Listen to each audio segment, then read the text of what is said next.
대면과 온라인 새벽 예배를 드리며 하루를 시작하는 여러분에게 능력의 하나님이 함께 하시길 간절히 소망합니다. 또한 무엇보다 오늘 본문 말씀을 통해서 우리가 믿는 하나님이 어떤 분이시고 또 그 하나님의 능력이 어떠함을 알아서 우리가 말씀을 통해서 하나님의 은혜를 받고 또 그 말씀 속에 승리하는 저와 여러분 되시길 간절히 소망합니다. 우리가 믿는 하나님은요, 살아계신 분이십니다. 또 우리가 믿는 하나님은 창조주이십니다. 또 우리가 믿는 하나님은 역사의 주관자이십니다. 또 우리가 믿는 하나님은 우상과 비교되지 않는 분이십니다. 그러기에 우리가 믿는 하나님은 능력의 하나님이십니다. 또한 우리가 믿는 하나님은 우리를 고통 가운데 내버려 두지 않으시고 우리의 기도를 들으시고 또 응답하실 수 있는 분이십니다. 6개월 동안 계속되는 바로와 모세의 협상이 출애굽 이 당시에 계속 일어나고 있었습니다. 이 10가지 재앙과 이 모든 사건들은 6개월 동안 계속 모세와 바로가 계속 협상하면서 내 백성을 보내라고 하는 사건입니다. 그 여러 가지 재앙으로 애굽 백성들과 이스라엘 백성들은 각자의 자리에서 하나님이 어떠한 분이신가를 알게 되었습니다. 특히 하나님께서는 7장 5절, 8장 22절, 9장 14절을 통해서 반복해서 나를 여호와인 줄 알리라고 말씀하셨습니다. 구약에서 그들이 내 이름이 여호와인 줄 알리라 라는 표현은 여호와인지 정형구로 불리는 구문입니다. 여호와인지 정형구는 어떠할 때 쓰여지냐면요, 하나님께서 그들에게 하나님의 능력을 나타내셔서 그들로 하여금 하나님이 누구신지를 알릴 때 사용되는 표현구입니다. 출애굽기 3장에 보면 불타는 떨기나무에서 하나님께서는 모세를 부르시고 자기의 이름을 알리셨습니다. 출애굽기 3장 14절, 하나님이 모세에게 이르시되 나는 스스로 있는 자니라. 또 이르되 너는 이스라엘 자손에게 이같이 이르기를 스스로 있는 자가 나를 너희에게 보내셨다 하라고 말씀하셨습니다. 여기서 나는 스스로 있다 라는 말은 영어의 번역은요, I am입니다. 하나님은요, 나는 있다라고 말씀하셨습니다. 이 뜻은 하나님은 과거에도 계시고 현재에도 계시고 미래에도 계시고 영원히 존재한다는 그런 말씀이 이 안에 포함되어 있습니다. 또한 이 말뜻은 누군가에 의해서 만들어진 존재가 아니라 하나님은 창조자이시고 스스로 계셔서 모든 것들을 주관하시고 다스리시는 하나님임을 말씀하고 있는 것입니다. 이렇게 스스로 계신 하나님은 이 세상 모든 것들을 창조하셨습니다. 하나님은 무에서 유를 창조하신 능력의 하나님이십니다.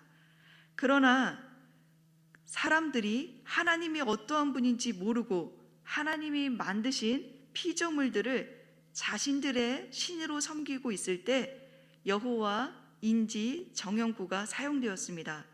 그러기에 여호와인지 정형구는 하나님의 심판과 구원의 역사를 주관하시는 분이시며 그분의 힘과 능력으로 창조세계 전체가 하나님의 주권 아래 있음을 알릴 때 사용된 용어입니다.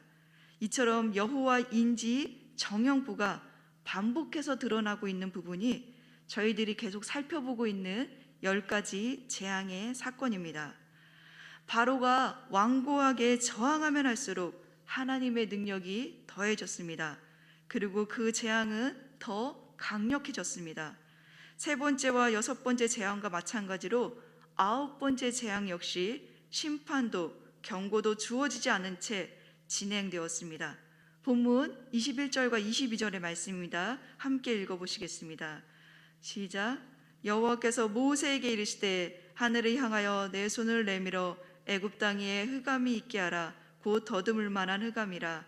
모세가 하늘을 향하여 손을 내밀매 캄캄한 흑암이 3일 동안 애굽 온 땅에 있어서 하나님께서 모세에게 애굽 땅 위에 흑암이 있게 하라고 말씀하셨습니다. 그 흑암은 곧 더듬을 만한 흑암입니다.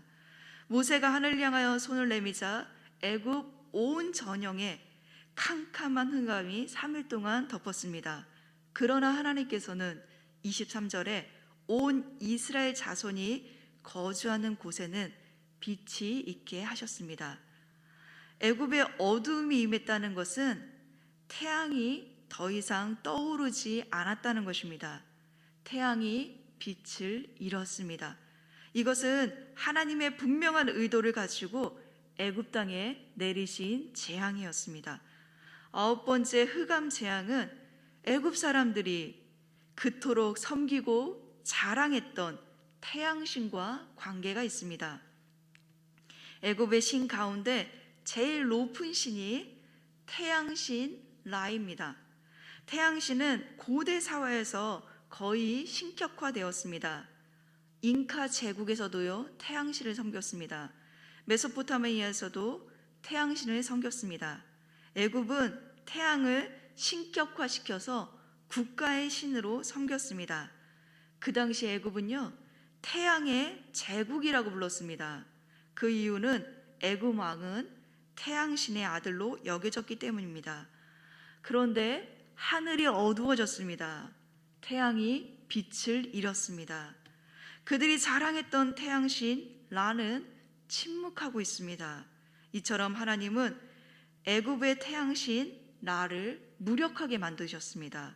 그러면서 태양신은 더 이상 신이 아님을 입증하셨습니다. 그러나 그 무엇보다 더 중요한 이유가 있습니다. 그 이유는요, 하나님께서 창조 이전의 세계로 돌아가서 흑암에서 창조를 이루신 것처럼 이제 이스라엘 백성들을 새롭게 창조하실 것을 예견하는 말씀이기도 합니다. 하나님은 태초에 흑암에서 빛을 창조하셨습니다. 이제 하나님께서는 애굽의 노예로 살면서 절망과 어둠에 가득한 그들을 이끌어내어서 새로운 백성으로 창조하실 것입니다. 그러기에 흑암 재앙의 의미는요, 태양신 나를 무력하게 만드는 것과 거룩한 백성 제사장 나라를 새롭게 창조하는 역사를 보여주는 의미가 있습니다. 네, 사랑하는 성도 여러분, 흑암에서 새로운 창조를 이루신 사건은 애굽의 노예로 살던 이스라엘 백성들에게만 주어진 사건이 아닙니다. 우리들에게도 예수님을 통해 동일하게 주어진 사건입니다. 저희가 잠시 요한복음으로 가겠습니다. 이렇게 오늘 본문 말씀을 놔두시고요, 요한복음 1장으로 가보겠습니다. 요한복음 서론은 출애굽 모티브를 사용해서 예수님이 어떠한 분이신지 말씀하고 있습니다. 요한복음 1장 1절은 태초에 말씀이 계셨다는 표현이 나옵니다. 이것은요, 요한 저자가 창세기 1장 1절 태초에 하나님이 라는 표현을 의도적으로 가져온 표현입니다. 창세기 1장 1절은 옛 창조입니다. 그러나 요한복음 1장 1절은 태초에 말씀이 계셨다는 표현으로 이제 새 창조가 이루어짐을 말하고 있습니다. 그 새 창조를 이루시는 분이 바로 예수님입니다. 그러기에 요한복음 1장 1절은요, 예수님의 존재의 근원이 하나님과 동등됨을 증명하기 위해서 예수님이 어떠한 분이신지를 계속 설명하고 있습니다. 요한복음 1장 1절은 예수님이 말씀으로 태초부터 계셨다고 말하고 있습니다. 그 말씀이신 예수님은요, 성부와 동등된 하나님으로 만물이 창조되기 전부터 성부 하나님과 함께 계셨습니다. 하나님이 만물을 창조하실 때 말씀이신 예수님께서도 그 창조에 동참하셨고, 그리고 만물이 그로 말미암아 지은 바 됐습니다. 요한복음 1장 3절입니다. 같이 읽겠습니다. 시작. 만물이 그로 말미암아 지은 바 되었으니 지은 것이 하나도 그가 없이 된 것이 없느니라 라고 말씀하고 있습니다. 하나님이 천지를 창조하셨습니다. 하나님이십니다. 예수님도 천지를 창조하실 때 그곳에 계셨습니다. 예수님 또한 하나님이심을 말하고 있는 거죠. 이처럼 예수님은 과거, 현재, 미래를 막론하고 모든 세대를 걸쳐 창조와 밀접한 관계를 가지고 계신 분입니다. 그러기에 천지를 창조하실 때 계셨던 예수님은 우리의 존재의 근거가 됩니다. 하나님이 우리를 창조하셨고 그래서 하나님이 우리의 존재의 근거가 되시는 것처럼 예수님이 창조하실 때 그곳에 계셨고 예수님 또한 우리의 존재의 근거가 되십니다. 그러기에 예수님은 우리에게 새 창조를 이루실 수 있습니다. 그 새 창조는요, 생명의 빛이 어두운 땅에 오심으로 이루어졌습니다. 참 생명을 소유한 예수님이 어둠 속에 있는 각 사람들에게 생명의 빛을 주시기 위해 이 땅에 오셨습니다. 그러나 죄인인 인간은 흑암 속에 갇혀서요, 어둠 속에 덮여서 빛을 알아볼 수 없었습니다. 이것은 마치 애굽에 어둠이 덮여서 서로 알아볼 수 없는 것처럼 요한복음 1장 5절에는 빛이 어둠에 비추되 어둠이 깨닫지 못하더라 라고 말하고 있습니다. 참 빛이 왔습니다. 생명의 빛이 왔습니다. 그러나 사람들이 어둠에 덮여 있어서 생명의 빛을 알아보지 못합니다. 그럼에도 불구하고 예수님은 생명의 빛을 비추시기 시작합니다. 요한복음 1장 9절입니다. 참빛 곧 세상에 와서 각 사람에게 비추는 빛이 있다고 말합니다. 온 세상은 어둠이 심하여 그 빛을 알아보는 사람이 적었습니다. 그러나 그 빛을 알아본 소수의 사람만이 빛을 영접했고요, 다시 태어나 새 창조를 이루었습니다. 요한복음 1장 13절입니다. 같이 읽겠습니다. 시작. 이는 혈통으로나 육적으로나 사람의 뜻으로 나지 아니하고 오직 하나님께로부터 난 자들이라 라고 말씀하고 있습니다. 이처럼 예수님은요, 이스라엘 땅에서 이스라엘인으로만 태어나야지 하나님 백성이 될 수 있었던 그 옛 언약을요, 십자가로 성취하셨습니다. 그리고 새 언약으로 이제 누구든지 빛으로 오신 예수님을 영접하면 하나님의 자녀가 되는 새 창조의 길을 열어놓으신 것입니다. 이거는요, 혈통으로나 육적으로 되는 게 아니고 사람의 뜻으로 되는 게 아닙니다. 오직 하나님께로부터 난 자들입니다. 이 새 창조의 역사는 누구든지 예수님을 영접하면 자녀가 되는 길이 열리는 것입니다. 그러기에 창조가 전적인 하나님의 능력으로 이루어진 것처럼 하나님의 자녀가 되는 새 창조의 역사도 전적인 하나님의 은혜로 이루어진 것입니다. 하나님께서는 애굽의 노예로 사는 이스라엘 백성들을 흑암에서 건져내어 거룩한 백성, 제사장 나라로 새롭게 창조하셨습니다. 그리고 이제 예수님께서는 죄의 노예로 어둠 속에 사는 우리들을 십자가의 보혈과 부활의 능력으로 건져내어서 하나님의 자녀로 새롭게 창조하셨습니다. 그러기에 예수 그리스도의 십자가, 그 메시아 사건은요, 믿는 사람들을 등장시키는 창조의 원리, 곧 하나님의 아들의 복음인 것입니다. 이제 우리는 어둠에 덮여 있는 것이 아니라 빛 가운데 새롭게 나아갈 수 있습니다. 그러나 빛을 거부한 바로의 마음은 여전히 흑암 속에 갇혀 있었습니다. 본문 24절의 말씀입니다. 출애굽기 다시 오셔서요, 10장 24절의 말씀을 함께 이렇게 읽어보겠습니다. 시작. 바로가 모세를 불러서 이르되 너희는 가서 여호와를 섬기되 너희의 양과 소는 머물러 두고 너희의 어린 것들은 너희와 함께 갈지니라.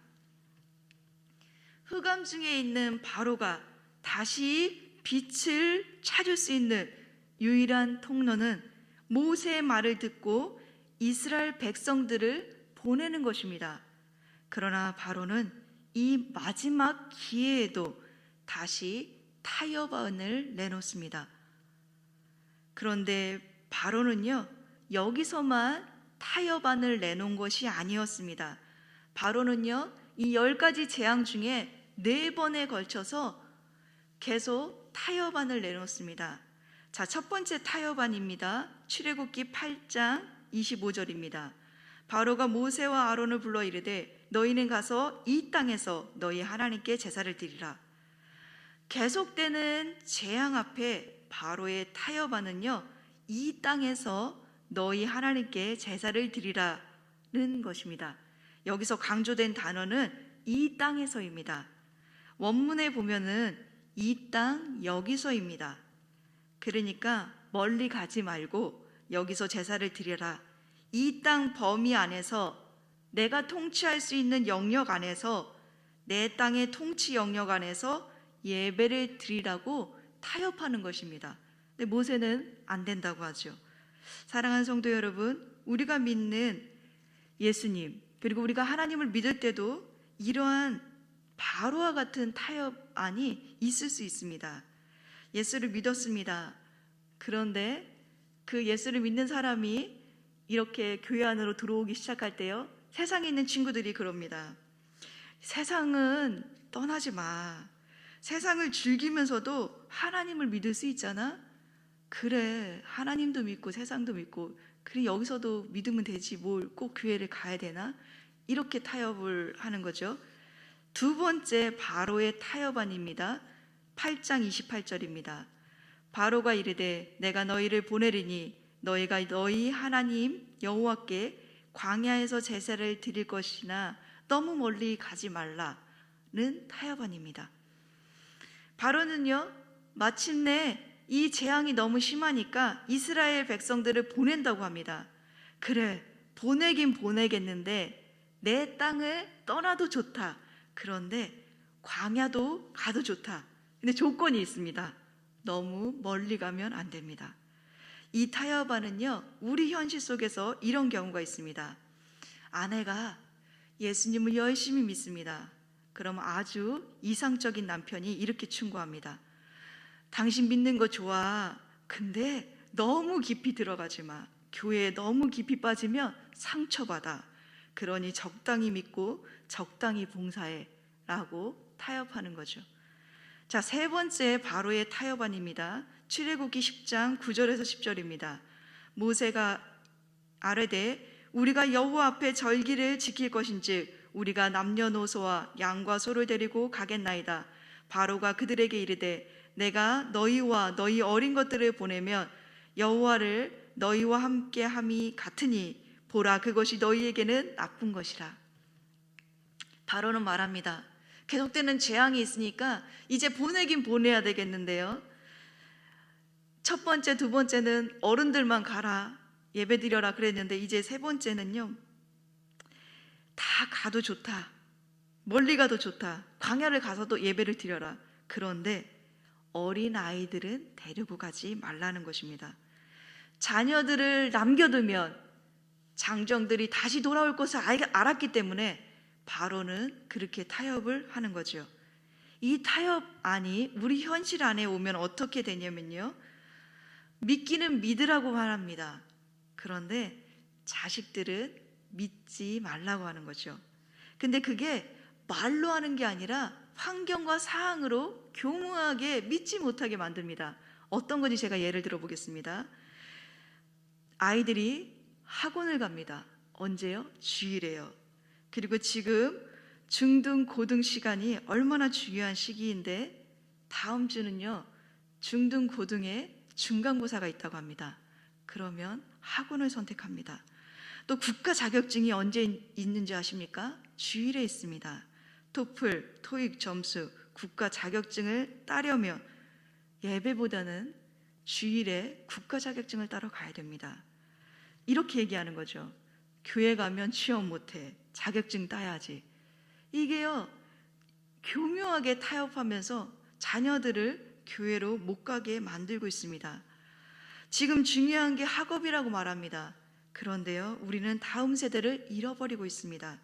다음 세대는 인터넷과 게임, 공부와 학업, 취업 준비로 모두 바빠졌습니다. 우선순위가 그거인 거죠. 그런데요, 중요한 사실은요, 어렸을 때 말씀과 복음이 들어가지 않으면 커서 믿음을 갖기가 너무 어렵습니다. 자, 이제 바로의 마지막 타협하는 오늘 본문 말씀에 있습니다. 10장 24절의 말씀인데요, 다시 한 번만 읽어보겠습니다. 시작. 바로가 모세를 불러서 이르되 너희는 가서 여호와를 섬기되 너희 양과 소는 머물러 두고 너희의 어린 것들은 너희와 함께 갈지라. 마지막 재앙 직전에 일어난 사건입니다. 마지막 재앙 직전까지 바로가 포기하지 못하고 타협하는 것입니다. 그래, 어른들도 가라, 아이들도 가라 라고 다 가서 예배를 드리라고 말합니다. 근데 마지막까지 바로가 붙들고 있었던 것은 소와 양입니다. 바로는요, 끝까지 물질에 대해서, 재산에 대해서 포기 못하고 타협하고 있습니다. 자, 이것이 우리의 현실 안에서 들어올 때는 어떻게 타협하는지 보겠습니다. 교회 가서 예배는 드리라고 합니다. 시간도 바치라고 합니다. 교회 가서 열심히 봉사하라고 합니다. 그런데 물질은 바치지 말라고 합니다. 왜냐하면 인생을 살려면 돈이 있어야 하고 늙으면 돈이 있어야 됩니다. 노후 대책도 마련하려면 돈이 있어야 됩니다. 늙어서 돈이 없으면 더 추하니까 돈을 끝까지 붙들라고 합니다. 이 물질만은 타협하지 말라는 이 타협안은요, 우리로 하여금 이 세상을 점점 집착하게 만듭니다. 이게 바로의 타협안인 동시에 우리의 삶 속에서도 번번이 일어날 수 있는 타협안이었습니다. 그런데 모세는 바로의 타협안을 과감히 거절합니다. 그리고 끝까지 하나님 말씀에 온전히 순종합니다. 본문 25절과 26절의 말씀입니다.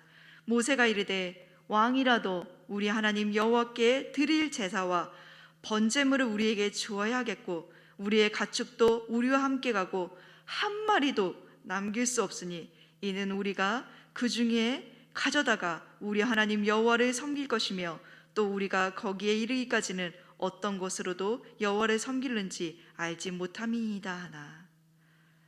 모세는요, 바로의 타협안을 처음부터 끝까지 다 거절합니다. 타협하지 않습니다.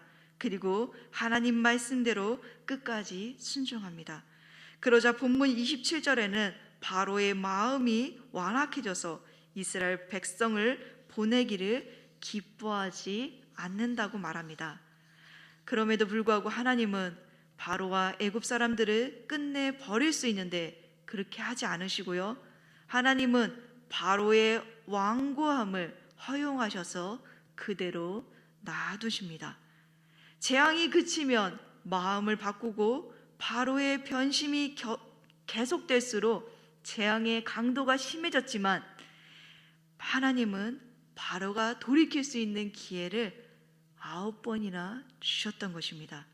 그러나 마음을 바꾸지 않고 고집을 부리며 완고한 바로를 하나님께서는 이제 그 완고함 그대로 내버려 두셨습니다. 본문 28절은 이렇게 끝납니다. 바로가 모세에게 내 얼굴을 보는 날에는 죽으리라 라고 말하고 끝납니다. 그러나 사실 이 말은 자신의 아들이 죽는 사건으로 이어지는 결과를 낳게 되었습니다. 사랑하는 성도 여러분, 캄캄한 어둠 속에 처할수록 하나님의 말씀은 더욱 생명의 빛으로 우리에게 다가옵니다. 이 생명의 말씀을 끝까지 붙잡아야지만 우리는 살 수 있습니다. 참 생명 그리고 빛 대신 하나님 말씀을 끝까지 붙들고 순종하는 저와 여러분 되시길 간절히 축원합니다.